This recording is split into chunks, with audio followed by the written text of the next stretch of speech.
Hi guys, welcome back to our video. Now we are heading to a test ride. So we are walking over to the bike that we want to do a test ride today.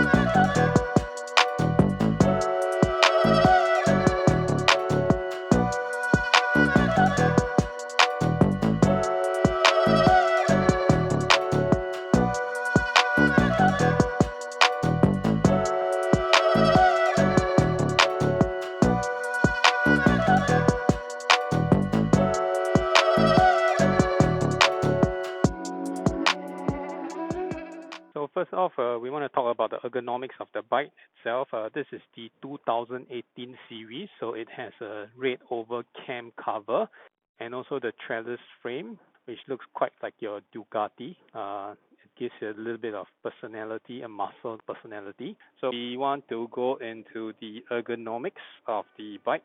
Okay, so hopping onto the Shiver 900, it's not a very tall bike, but it's still considered a little bit tall.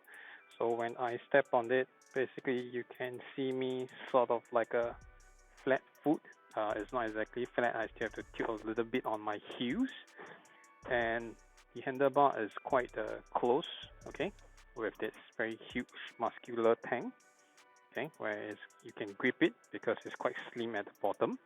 The handlebar is just nice here, so it doesn't require you to move quite forward. The riding position is quite comfortable, and the seat is quite soft. So basically, I think this is a good tour machine which allows you to sit on top of it for quite a long time. The weight is also quite focused on the top here, with that very beefy fuel tank look, probably because of the twin cylinder. So it's in the way, they cannot bring the weight down, so everything is up top. And because of the top heaviness of the bike, basically when you push the bike, it's quite hard to control, especially on the slope or on uneven ground, or even if you're on the bike, you try to pedal with your feet forward or backward. It's a little bit hard to control because of the top heaviness and also the height of the seat. So it's not really easy to handle this bike in slow speed. Although the seat looks very huge, but the under seat compartment is pretty pathetic. Okay, basically there's none, and except this part here, probably you can just slot your card or your phone there. So turning on, you get your color TFT, you get your hydraulic clutch as well, so which is also found in the 750 version, the older one. The controls are not too complicated, so you get your usual signal, okay, and your controls with just a left, right, and enter. So the high beam is push up, okay, and then pass light, right by wire control. So you don't see the throttle cable, it's just only one wire here. The fuel tank itself looks very big and beefy here, but however, it's only 15 liters. It's quite small for such a big bike. One good thing is that the suspension is very suitable on the street use.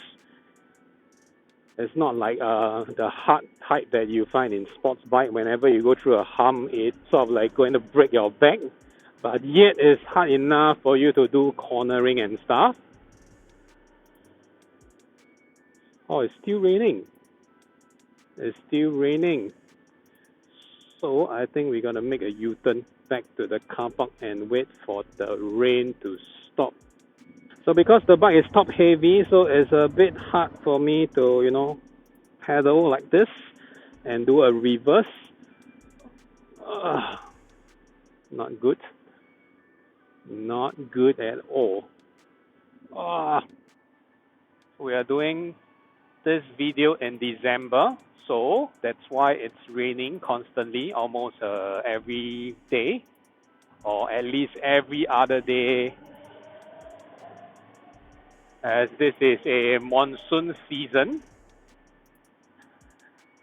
So we gotta park back the bike, grab a coffee before we move out on a second round. See ya! So this is 1 hour later after revealing the rain map from the NEA. Seems like the rain cloud has passed by. Oh, it's raining.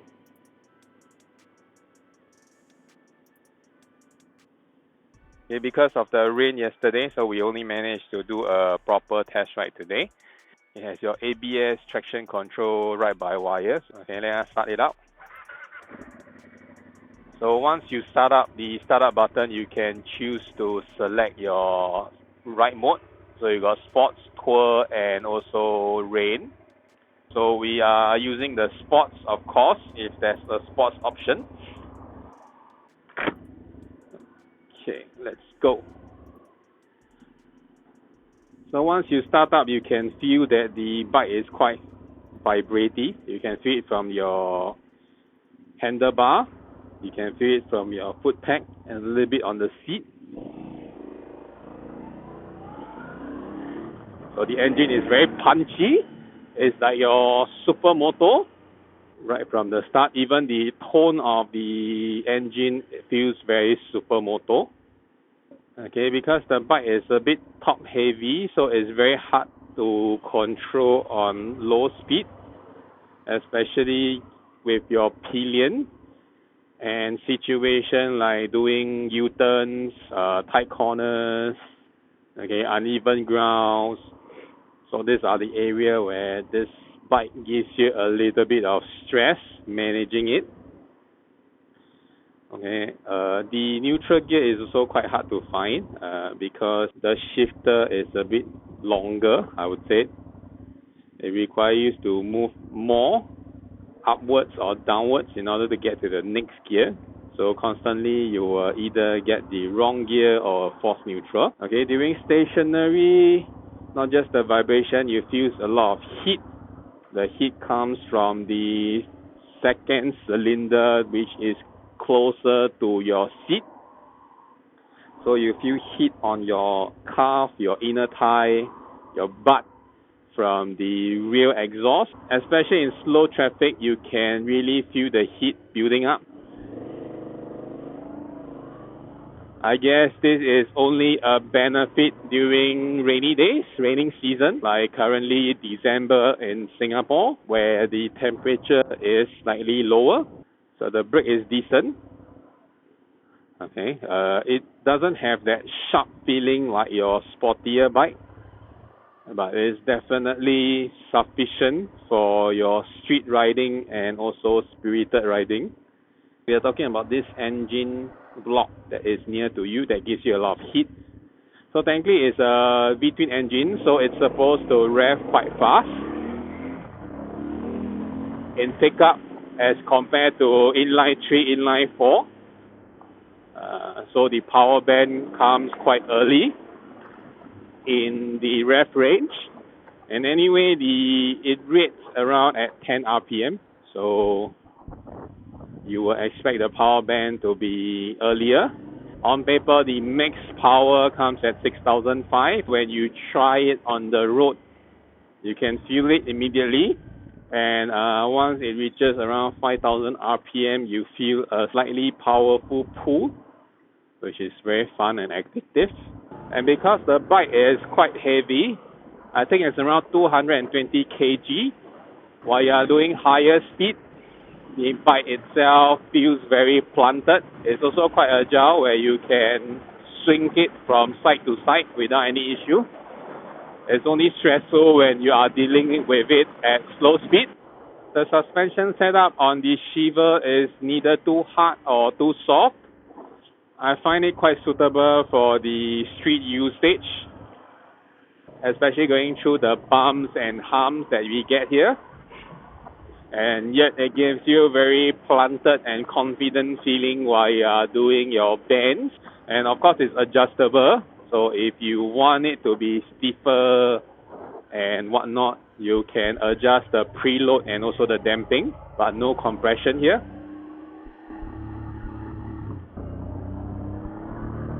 Force neutral. This is a ride-by-wire. It gives you a traction control, also riding mode. So just now we mentioned there's 3 riding mode. We are using constantly on the sports, because if you are given a sports, why would you want to use the others? So basically, the sports mode is the unrestricted mode that you can really have fun with. So once you pull the throttle, it gives you power immediately. So it's more responsive. Sometimes you can say it's more sensitive, depends on the rider, how they want it to categorize it. So if you're using the tour mode, it's more linear, it's more predictive. The power delivery is much more of like a linear curve instead of a steep curve. So it's more controllable, it's more error forgiving. If you accidentally bleed the throttle, you doesn't get the power surge. The rain mode itself is like a eco mode, or you can call it a beginner mode. The reason why I say that is it's the slowest. It has a lot of power cut. Even if you rev your throttle super hard, you can only see the acceleration climbs very slowly. So if you are new to a powerful bike, basically it's a very good start for that. So you will not make a silly mistake like blipping the throttle.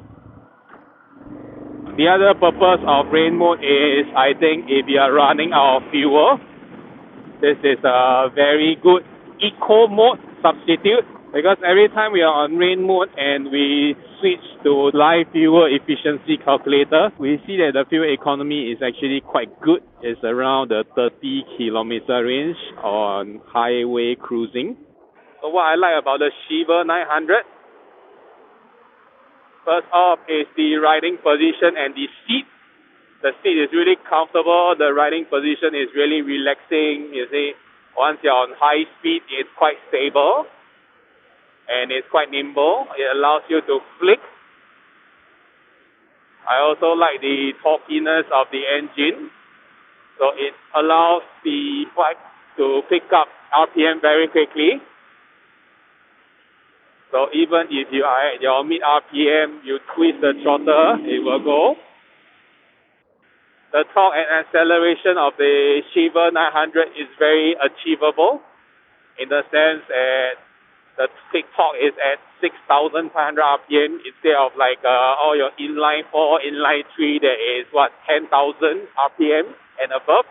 You can really fully enjoy this bike, not just on the high RPM range or the crazy high speed.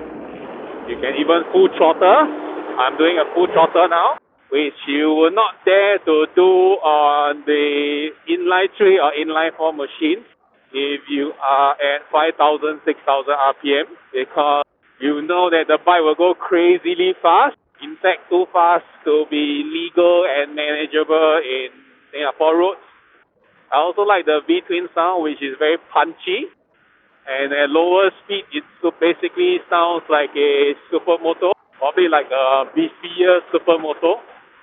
I also say that I kind of like the vibration on your handlebar, foot peg, and seat.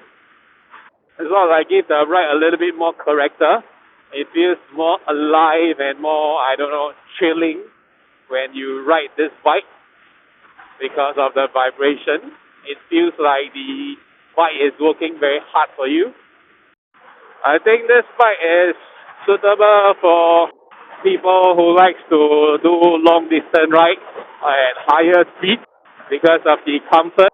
Definitely not for slow speed or short ride because of the heat.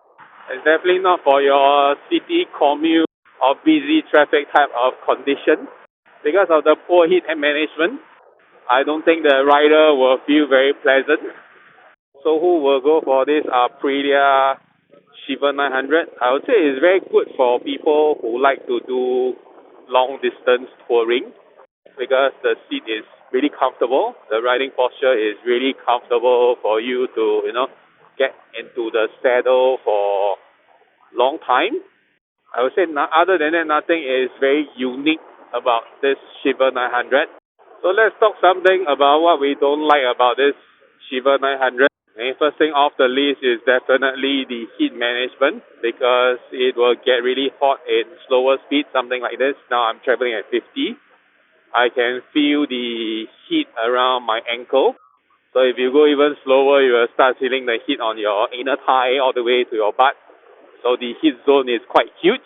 It makes the ride quite unbearable in slower speed. I do agree that it is a common issue with a Class 2 bike.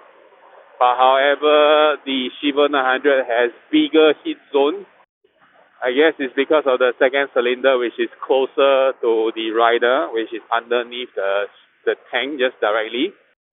And also the direction of the header because of the between configuration. The other thing I don't really like about the Shiver 900 is the top heaviness. Same thing because of the configuration between the tank has to be higher.